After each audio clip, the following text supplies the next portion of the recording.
Caleb always felt like he didn't belong, not in his neighborhood, not in his family, and definitely not in the circle of people he called friends. Growing up in the rust-colored town of Rock, where everyone knew everyone else's secrets, Caleb had one thing nobody around him understood: vision.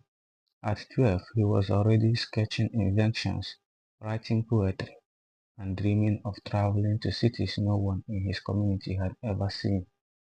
While the other boys boasted about sneakers or street fights, Caleb talked about patents and publishing deals. They laughed at him.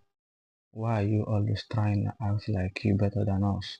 said Toby, his childhood friend turned tormentor. "Come back to earth, dream boy," teased Eric, a neighbor whose future seemed cemented in drugs and disrespect. At home, it wasn't better. Caleb's mother, tired from holding down two jobs, just wanted him to stay out of trouble.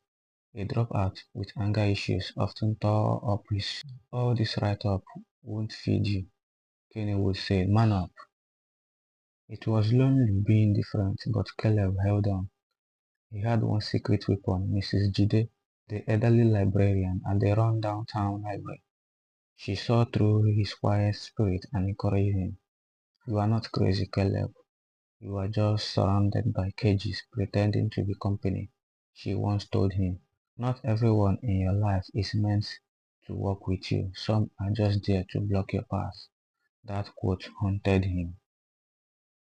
At 17, Caleb got accepted into a top university in Lagos. It was the chance of a lifetime, but when he told his circle, they laughed. "You're going to the city, man. You'll be back in 3 months. They will chew you up," said Toby. Even Kenny mocked him. "So you're gonna be some big man now. Don't forget who fed you when you were crying over your stupid books."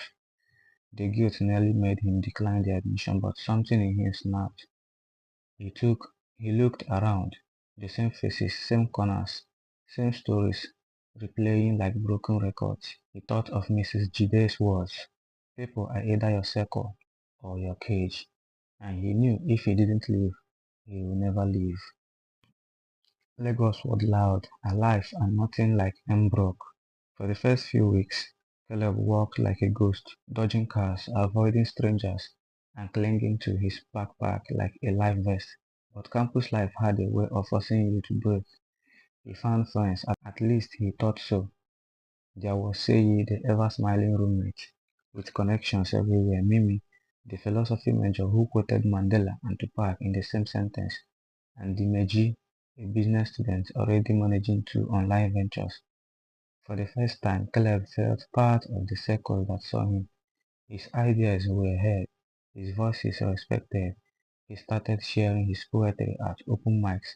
One went viral on TikTok. Suddenly, students began referring to him as the Dream Smith.